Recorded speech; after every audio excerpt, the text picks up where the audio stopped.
नमस्कार दोस्तों। आज हम बात करेंगे सेक्टर 24A की जो स्कीम आई है RPO08। इसमें प्लॉट निकलने के बाद का खर्चा पानी और प्रोसेस क्या रहने वाला है। प्लॉट निकलने के बाद का, पहले का नहीं। पहले का तो नॉर्मल प्रोसेस है, सबको 10% की EMD देनी है, 600 रुपये का खर्चा है, ज़्यादा कोई मोटा खर्चा है नहीं। प्लॉट निकलने के बाद का एग्जैक्ट एक्सपेंस और एग्जैक्ट प्रोसेस क्या रहने वाला है, तो हम उस पर बात करेंगे आज। उससे पहले 24A की जो डिबेट चल रही थी, अब वो सेटल होती नजर आ रही है। अब लोग काफ़ी दबा के अप्लाई कर रहे हैं, अब लोगों को ठीक लग रही है चीज़। लगनी भी चाहिए, क्योंकि चीज़ वो बोलते हैं ना गुजरात में, भाव भगवान छे।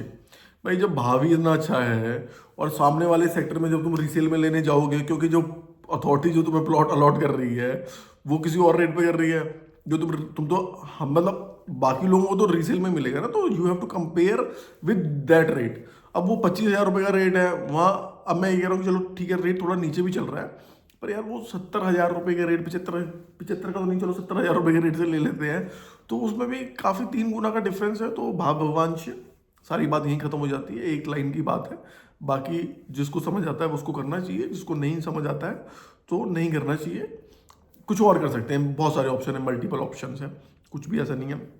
अप्लाई करें या नहीं करें, तो बाय ऑल मीन्स जो मुझसे सलाह ले रहे हैं तो आप बिल्कुल अप्लाई करना चाहिए, बिल्कुल जाना चाहिए। तो अब हम बात करते हैं। और एक चीज़ और, हाँ, अभी बैंक लोन स्टार्ट नहीं हुआ है। काफ़ी बैंक मैंने ये भी सुना है कि मना कर रहे हैं, बिल्कुल ही मना कर रहे हैं कि हमारे पास कोई ऐसा मैंडेट नहीं है फ्रॉम आवर हेड ऑफिस और वो।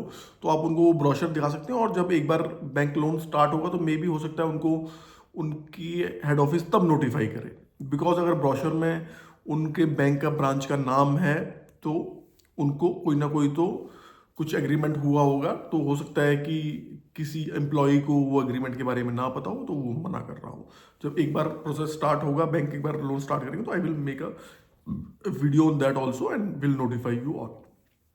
तो हम अब बात करते हैं कि खर्चा पानी क्या रहने वाला है। तो सबसे पहला जो खर्चा पानी है, 10% की जो हमारी EMD जा रही है, तो 10% 25,900 का जो हमारा रेट है, उसका 10% ऑलरेडी हमने अथॉरिटी को दे चुके हैं। तो दे चुके हैं, तो हम एक बार मोटा मोटा मैं ये कहूँगा कि 200 मीटर वाले से एक बार कर लेते हैं, क्योंकि उसका थोड़ा मल्टीप्लिकेशन इनटू करना थोड़ा आसान रहेगा। बाकी थोड़ा तो जैसे कि ये जो पड़ेगा हमें, उसका मान लो कि हमने जो 10% 50 लाख समथिंग का पड़ना है, तो राउंड ऑफ फिगर में लेंगे तो बात अच्छे से समझ आएगी। तो मान लो कि वो 50 लाख रुपए का हमें पड़ रहा है, ठीक है, 50 से वैसे ऊपर का ही पड़ेगा, 50 लाख रुपए पड़ेगा, तो उसका जो 10% है, मतलब 5 लाख आपने इनिशियली दे दिए। तो जैसे ही जिस दिन भी ड्रॉ डेट है और उस दिन उन लकी लोगों का जिनका नाम आने वाला है, उनके हाथ में जब अलॉटमेंट लेटर आएगा, तो अलॉटमेंट लेटर से from 60 days from allotment letter, तो you have to pay remaining 90% of the amount. तो आपको वो remaining 90% of the amount submit करनी होगी। बिल्कुल लोनेबल प्रॉपर्टी है ये, तो जिनको लोन कराना हो वो लोन भी करा सकते हैं। बिकॉज जब EMD की लोन हो रही है, तो वो भी एक होम लोन की तरह वो भी लोन हो जाएगा, कोई भी बैंक कर देगा। अगर आपके हाथ में अलॉटमेंट लेटर है, तो आप अपने किसी भी बैंक में जाके, और बाकी 4 बैंकों के तो यमुना अथॉरिटी ने नाम दे रखे हैं, तो आप उनको भी अप्रोच कर सकते हो, क्योंकि वो भी रिनाउंड बैंक है सारे। तो हो सकता है उनमें से किसी एक में भी आपका खाता हो, HDFC, SBI, तो किसी ना किसी बैंक में जिसमें भी खाता हो। तो जब हम 90% पैसा पूरा दे देंगे, ठीक है, 10% हमने ऑलरेडी दे दिया, तो यहाँ पे हो गया हमारा काम खत्म।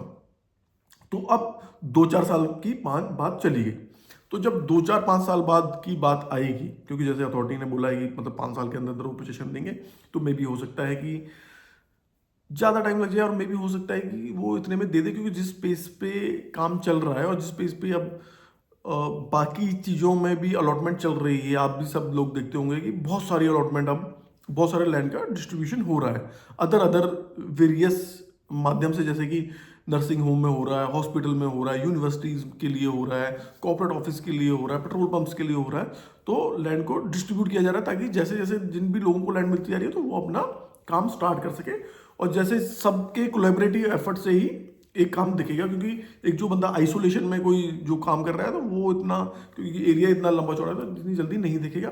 तो जिस हिसाब से लैंड को डिस्ट्रीब्यूट किया जा रहा है, बहुत सारी मल्टीपल स्कीम चल रही हैं, ग्रुप हाउसिंग की इतनी बड़ी बड़ी स्कीम्स चल रही हैं, तो 5-6 प्लॉट ग्रुप हाउसिंग के भी इन्होंने डिस्ट्रीब्यूट करे हैं रिसेंट मंथ में, पिछले मंथ की बात कर रहा हूँ मैं, पुरानी बात नहीं कर रहा। तो उसके बाद जब 2-4-5 साल बाद हमें अलॉटमेंट का मतलब हमारा लीज लेटर आएगा, तो लीज लेटर जब आप लोगों को इशू हो जाएगा, जो भी जितने भी लोग हैं उन लीज लेटर जब उनको मिलेगा, तो लीज लेटर क्या होता है, बेसिकली लीज लेटर एक खर्चे पानी का लेटर होता है, उस पर ऑल अदर एक्सपेंस लिखे होते हैं, तो वही लीज लेटर है और वही उसमें वही प्रोसेस है।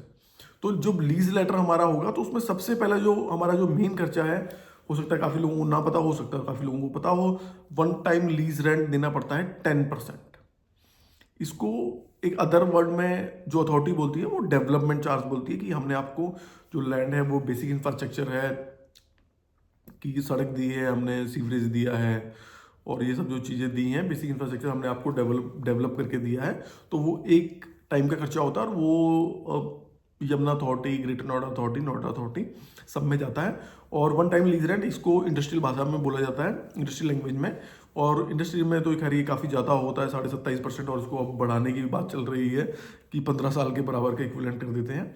तो एक ये हो गया, वन टाइम लीज रेंट आपको देना पड़ेगा। उसके बाद फिर आपको करानी पड़ेगी अपनी रजिस्ट्री का जो खर्चा पानी है, रजिस्ट्री का जो खर्चा है वो 7% की स्टैंप ड्यूटी लगती है अथॉरिटी में, और 1% का रजिस्ट्रार फीस लेती हैं, और उसको फार्मर कंपनसेशन बोल दो या रजिस्ट्रार फीस बोल दो, अथॉरिटी फार्मर कंपनसेशन कह के लेती है, और वैसे वो 1% की रजिस्ट्रार फीस होती है। तो 7+1 8% की रजिस्ट्री यमुना अथॉरिटी ले रही है, ये मान के आप चलिए। तो 10% का वो खर्चा और 7+1 का आपका ये खर्चा। उसके बाद अदर मिसलिनियस एक्सपेंसेस आ जाते हैं आपके, जैसे लाइट का, वाटर का, तो और भी चीज़ें होती हैं, अंडर टेबल कुछ देना पड़ेगा इधर उधर फाइल को मूव करवाने के लिए, क्योंकि सरकारी काम है तो सरक के ही चल पाएगा, स्मूथली नहीं चल पाएगा। तो आप ये मान लो कि 10% वो, 7+1% ये, और 10% का ही मोटा मोटा खर्चा आप और लगा लो। तो ये खर्चा इसमें होने वाला। और एक चीज़ और, वो काफ़ी अच्छा खर्चा है, वो खर्चा करने को मिले, PLC का खर्चा, प्रेफर्ड लोकेशन चार्जेस। तो प्रेफर्ड लोकेशन चार्जेस होते हैं कॉर्नर का प्लॉट, 18 मीटर रोड का प्लॉट, 24 मीटर रोड का प्लॉट, 45 मीटर रोड का प्लॉट, देखते हैं किसका निकलता है, कैसा निकलता है। तो ये काफ़ी अच्छा खर्चा है, ये सब लोग देना चाहेंगे।